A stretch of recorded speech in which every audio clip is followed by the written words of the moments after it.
Halo, selamat siang. Perkenalkan, nama saya Lukas. Saya di sini ingin menjelaskan tentang sistem pakar. Pertama itu untuk melengkapi dokumen jawaban UTS saya. Pertama, sistem pakar memerlukan representasi pengetahuan yang efektif untuk mendukung proses inferensi. Jelaskan dua metode representasi pengetahuan utama yang digunakan dalam sistem pakar. Berikan contoh beberapa masing-masing metode dan jelasin kelebihan dan kekurangan. Yang pertama tuh ada dua metode. Yang pertama itu rule based representation atau yang kedua itu cinematic network. Rule based representation atau representation berbasis aturan. Representation ini menggunakan aturan berbentuk if then jika maka untuk menyatakan pengetahuan. Contoh penerapan diagnosa medis dalam sistem pakar untuk didiagnosa penyakit. Aturan berbasis logika dapat menyatakan if atau jika gejala demam dan batuk dan sesak napas, maka kemungkinan penyakitnya sama dengan pneumonia. Atau dan kedua, sistem kredit. Sistem penilaian kredit bank bisa memiliki aturan seperti if usia lebih dari 21 tahun dan mendapatkan pendapatan stabil, ya, maka layanan kreditnya sama dengan ya gitu. Kelebihan dari representation ini yaitu sederhana dan mudah dimengerti karena menggunakan logika yang sederhana, ya. Yang kedua itu fleksibilitas, aturan bisa ditambahkan atau dimodifikasi tanpa mengubah seluruh sistem. Yang ketiga itu eksplisit atau cukup kuat untuk memodelkan banyak jenis pengetahuan berbasis keputusan. Kekurangannya ini kurangnya efisiensi untuk sistem kompleks. Jika jumlah aturan bertambah, maka aturannya yang harus dicocokkan juga bertambah gitu. Atau ribet lah. Kedua itu sulit memodelkan pengetahuan yang kompleks. Jika keputusan bergantung pada hubungan yang rumit, representasi berbasis aturan bisa menjadi kurang optimal. Yang kedua tuh semantic network atau jaringan semantik. Metode ini menggunakan graf atau jaringan untuk mempresentasikan pengetahuan dalam bentuk hubungan antar konsep. Contoh penerapan itu sistem pakar keamanan komputer lah atau sistem pakar pendidikan. Kelebihannya itu representasi relasional yang baik, sama efisiensi dalam pencarian hubungan. Kekurangannya itu kompleks struktur sama sulit untuk aturan yang kompleks. Nomor dua itu kita di rancangan sebuah agen cerdas dapat digunakan dalam sistem e-commerce untuk merekomendasikan produk secara otomatis kepada pengguna. Jelaskan tipe agen yang akan digunakan, bagaimana agen tersebut mengumpulkan informasi dari pengguna, dan teknik apa yang bisa diterapkan agar rekomendasi lebih akurat. Evaluasi kekuatan dan kelemahan pendekatan ini. Saya memilih hybrid recommendation agen. Kenapa saya memilih ini? Karena dia menggabungkan dua metode utama, yaitu metode kolaboratif filtering dan CN-based filtering. CN-based filtering. Dengan metode ini, agen dapat membuat rekomendasi yang relevan berdasarkan data pengguna secara individual.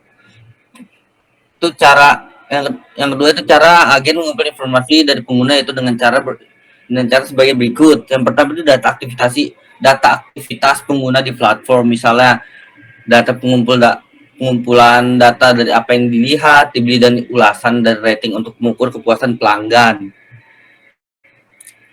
Yang kedua itu representasi eksplisit pengguna, atau agen melihat profil seperti usia, lokasi, kategori yang disimpan untuk melihat ketertarikan pengguna di kategori apa, dan ini dapat mempermudah apa yang akan direkomendasikan oleh agen kepada pengguna.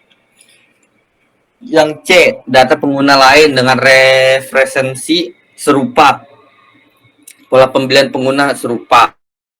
Misalnya kayak agen dapat menggunakan referensi pengguna lain yang memiliki minat serupa atau yang membeli atau ketertarikan yang serupa, atau untuk memberikan rekomendasi produk.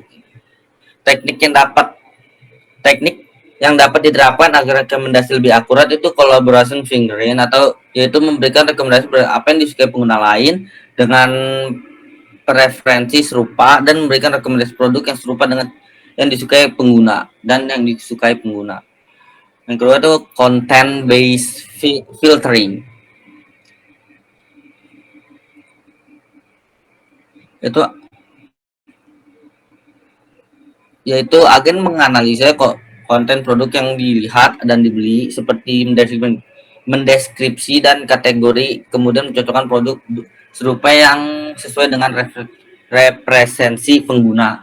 Tekniknya itu deep learning dan natural language processing atau NLP, analisa ulasan produk menggunakan NLP membantu agen memahami sentimen pengguna terhadap produk tertentu, dan deep learning membantu mengidentifikasi pola perilaku yang lebih kompleks, memberikan rekomendasi yang lebih kontekstual. Evaluasi pendekatan itu pertama adalah kekuatan, akurasi yang lebih tinggi tentunya, dan personalisasi dan rekomendasi yang dinamis. Kelemahannya itu masalah cold start, kompleksitas dan sumber daya, dan risiko overthink. Nomor 3, suatu perusahaan menggunakan logika proporsional untuk sistem keamanan otomatis. Sistem sensor gerak P dan kamera C akan memicu alarm A jika ada deteksi rancangan sebuah aturan dalam bentuk logika proporsional yang menggambarkan hubungan antar sensor, kamera, dan alarm. Berikan contoh bagaimana aturan ini dapat digunakan dalam situasi nyata dan jelaskan kelebihan serta batasannya. Jawab. Pertama itu penjelasan aturannya adalah jika sensor gerak mendeteksi gerak atau kamera mendeteksi aktivitas, maka alarm akan berbunyi. Dengan kata lain, alarm akan aktif jika setidaknya salah satu perangkat sensor atau kamera mendeteksi adanya gerakan atau aktivitas. Contoh penggunaan dalam situasi nyata itu misalnya di kantor dilengkapi dengan sistem keamanan otomatis berbasis aturan ini. Dalam situasi malam hari, berikut skenario yang mungkin terjadi. Skenario pertama itu seorang penyusup masuk ke dalam gedung dan sensor gerak mendeteksi gerakan. Karena P bernilai benar, maka alarm akan berbunyi. Atau A, alarm akan berbunyi. Skenario 2 itu sensor gerak tidak mendeteksi gerakan, tapi kamera mendeteksi aktivitas. Misal perubahan visual yang signifikan, maka C bernilai benar dan alarm tetap berbunyi. Skenario ketiga itu baik sensor gerak maupun kamera tidak mendeteksi apapun. Dalam kasus ini P dan C keduanya bernilai salah, sehingga alarm A tidak berbunyi. Kelebihannya itu respon cepat, sederhana, dan efisiensi redundansi. Atau batasannya atau keterbatasannya itu false positif, false negatif, dan keterbatasan lingkungan. Nomor 4, bayangkan Anda diminta untuk merancang sistem pakar untuk membantu dokter mendiagnosis penyakit berdasarkan gejala yang dilaporkan. Jelaskan komponen utama dari sistem pakar ini dan bagaimana sistem tersebut bekerja. Berikan evaluasi mengenai kelebihan dan keterbatasan sistem ini dalam konsep pelayanan kesehatan. Jawab. Komponen utamanya itu yang pertama itu basis pengetahuan atau network base. Yang kedua itu mesin intervensi atau intervensi engineer. Yang ketiga itu antarmuka pengguna atau user interface. Yang keempat itu modul penjelas atau explain modul. Dan yang kelima itu adalah modul pembelajaran, learning modul. Cara kerjanya, pertama, dokter umum memasukkan informasi tentang gejala pasien ke dalam antarmuka pengguna, dan dilanjutkan mesin interface memproses data, memeriksa aturan di basis pengetahuan untuk menghasilkan kemungkinan didiagnosis.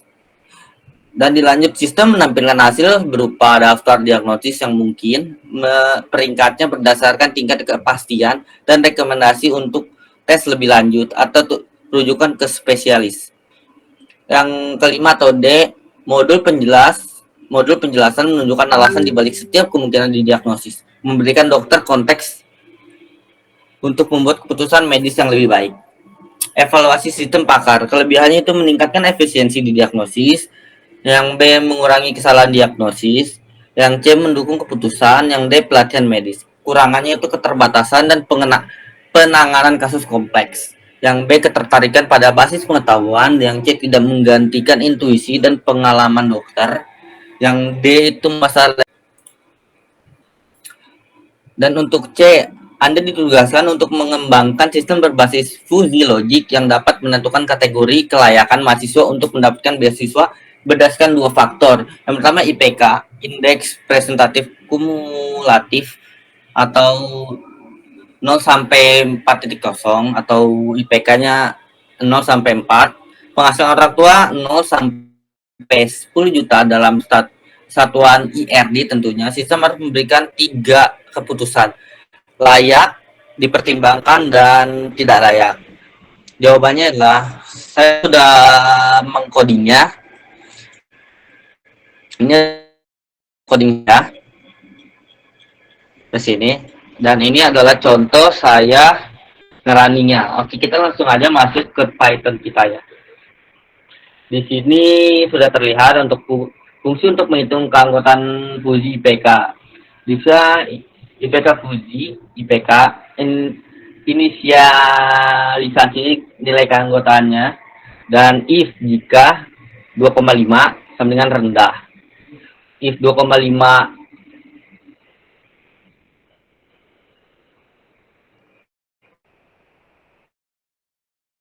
dan IPK rendah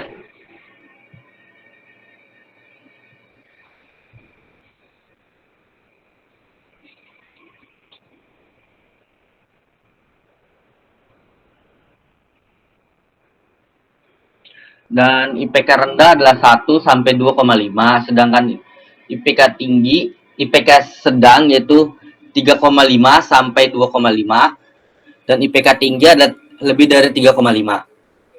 Fungsi untuk menghitung keanggotaan fuzzy atau penghasilan adalah rendah, tinggi, sedang, tinggi. If penghasilan kurang dari 4 juta sama dengan rendah, kurang dari 7 juta, di antara 4 juta sampai 7 juta itu adalah sedang, dan di atas 7 juta adalah tinggi.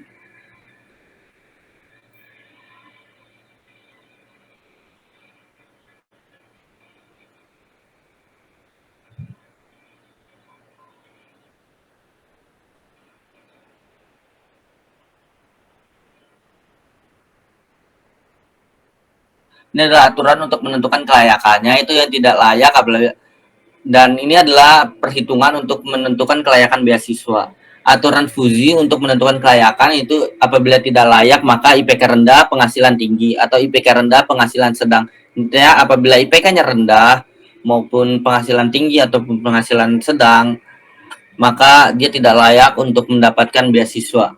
Tapi apabila dipertimbangkan adalah IPK rendah, penghasilan rendah, IPK sedang, penghasilan tinggi, IPK sedang, penghasilan sedang. Intinya apabila IPK-nya rendah, harus penghasilannya rendah juga untuk bisa masuk ke dalam kepertimbangan.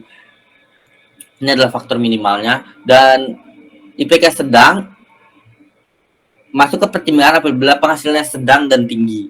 Dan untuk layak adalah apabila IPK-nya sedang, penghasilan rendah, IPK tinggi, penghasilan sedang, IPK tinggi, penghasilan rendah. Itu adalah masuk ke dalam kategori layak.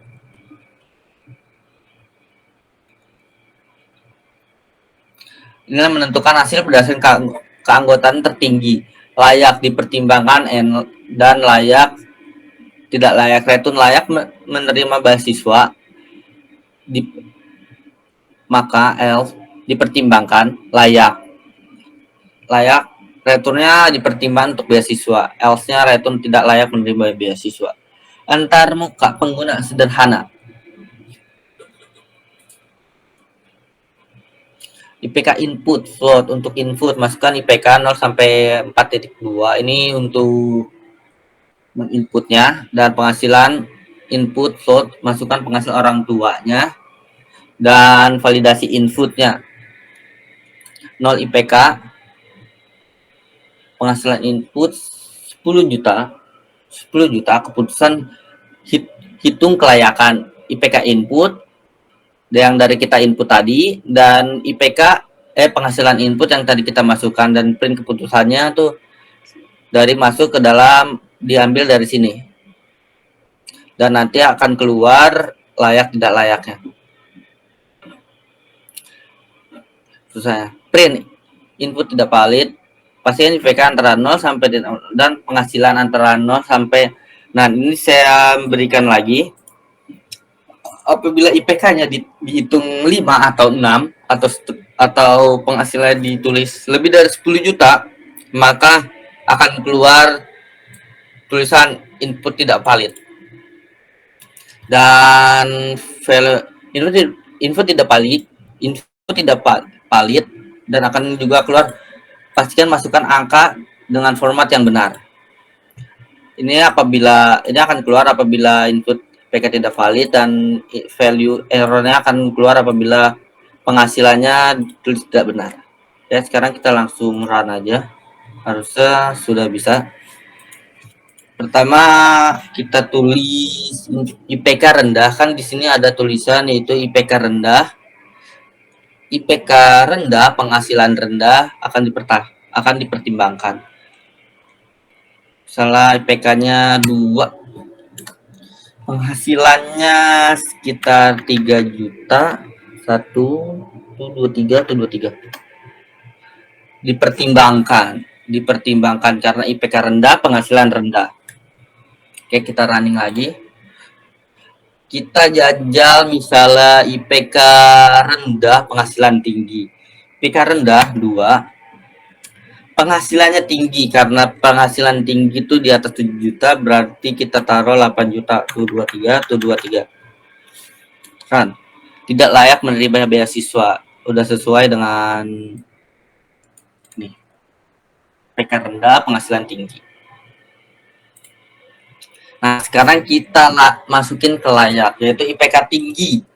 IPK tinggi kan di sini ada di atas 3,5 ya. Berarti kita taruh 4 IPK-nya. Penghasilan orang tuanya di sini, penghasilan orang tuanya rendah, misalnya kita taruh 123, 1 juta. Keputusan layak menerima beasiswa. Jadi ini semuanya sudah running ya, guys. Sudah running ya. Nah, kita coba.